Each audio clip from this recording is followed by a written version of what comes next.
बिस्मिल्लाहिर्रहमानिर्रहीम। अस्सलाम वालेकुम। ये यूट्यूब चैनल BazmeFatima MaalQur'an है। इसमें हम कुरान मजीद का लफ्ज़ी तर्जुमा और मुख्तसर तफसीर पढ़ते हैं। इसके अलावा आपके पूछे गए फ़िक़ही सवालात के जवाबात भी दिए जाते हैं और मुजरब वज़ाइफ़ भी बताए जाते हैं। और हमारे पास ख़वातीन और बच्चे ऑनलाइन कुरान मजीद नाज़रा तजवीद के साथ और तर्जुमा तफसीर के साथ भी पढ़ रहे हैं। आप या आपके बच्चे पढ़ना चाहें तो आप कमेंट में लिखिए, हम आपको अपना व्हाट्सएप नंबर देंगे या फिर आप स्काइप, ज़ूम, मैसेंजर वगैरह पर भी पढ़ सकते हैं। आज हमारा सिलसिला है फ़िक़ही सवालात और जवाबात का। आज जो हमें सवाल मौसूल हुआ है ये है शाफिन उस्मान साहब का। इनके तकरीबन 2-3 सवाल हैं। इनका पहला सवाल ये है, कहते हैं मेरा सवाल है कि बच्चों के नाम पे जो कुर्बानी करते हैं हम, उसके बारे में क्या हुक्म है जबकि वो साहिब निसाब न हो। और इसी से रिलेटेड इनका दूसरा सवाल भी है और कुर्बानी के गोश्त की तaqseem के बारे में भी रहनुमाई करें। हाँ, देखिए सबसे पहले तो मैं आपकी एक गलती की निशानदही कर दूं कि बच्चों के या किसी के भी नाम पर कुर्बानी नहीं की जाती। कुर्बानी अल्लाह के नाम की जाती है और बच्चों की तरफ से या माँ बाप या किसी और की तरफ से कुर्बानी की जाती है। इसमें यूं कहना ठीक नहीं होता कि हम बच्चों के नाम की कुर्बानी करते हैं या माँ बाप या किसी के नाम की कुर्बानी करते हैं। अल्लाह के नाम की कुर्बानी होती है और किसी की तरफ से की जाती है। तो रहा अब आपका सवाल, तो देखें कि जिसकी तरफ से भी कुर्बानी की जाएगी अगर वो मालिक निसाब नहीं है तो ये कुर्बानी नफली कुर्बानी कहलाएगी और इसका सवाब बहरहाल करने वाले को भी होगा और जिसकी तरफ से की गई है उसे भी होगा इंशाअल्लाह। और मजीद कुर्बानी के गोश्त की तaqseem के मुतालिक जो आपने पूछा है, तो इसका सुन्नत तरीका ये है कि गोश्त के 3 हिस्से किए जाएं।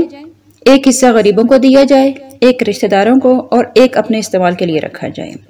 और बाज़ दफ़ा ऐसा होता है कि ख़ानदान जरा बहुत बड़ा होता है, रिश्तेदार ज़्यादा होते हैं और गोश्त कम होता है, तो फिर ऐसा है कि वो रिश्तेदार के जिन्होंने खुद भी कुर्बानी की हो उनके यहाँ भिजवाना ज़रूरी नहीं होता। जो रिश्ते में ज़्यादा करीबी रिश्तेदार हों उनको दे दें, बाकी दूर दराज तक सबको देना ये ज़रूरी नहीं होता, बल्कि गुरबा को देना ज़्यादा ज़रूरी होता है। क्योंकि कुर्बानी कोई नुमाइशी चीज़ तो है नहीं, बल्कि ये तो एक इबादत है और इबादत को उसी तौर पर बजा लाना ज़रूरी होता है जैसे अल्लाह और उसके रसूल ने हुक्म दिया है। वो रिश्तेदार जिन्होंने खुद 2-2, 4-4 कुर्बानियाँ की हुई हों तो वो इस गोश्त के मुस्तहिक नहीं होते।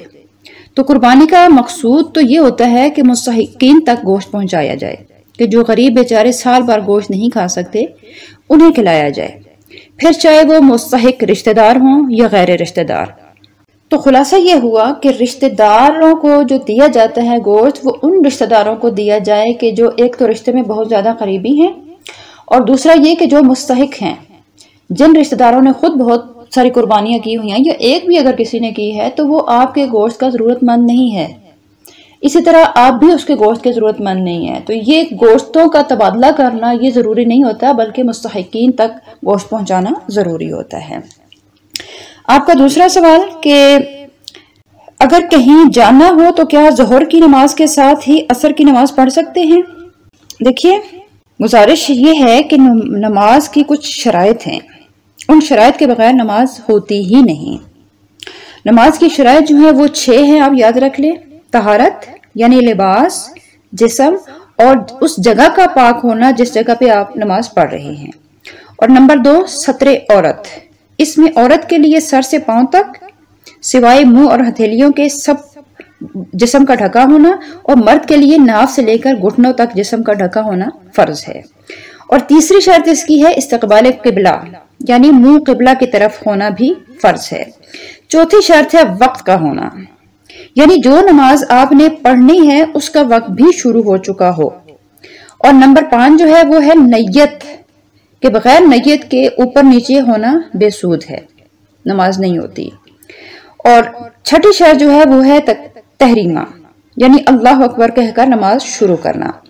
तो पता चला कि नमाज के लिए वक्त का होना भी शर्त है, यानी अगर आप ज़ोहर के वक्त में ज़ोहर पढ़ेंगे तो ज़ोहर अदा हो जाएगी कि ज़ोहर का वक्त मौजूद है और वो नमाज आप पर फर्ज है।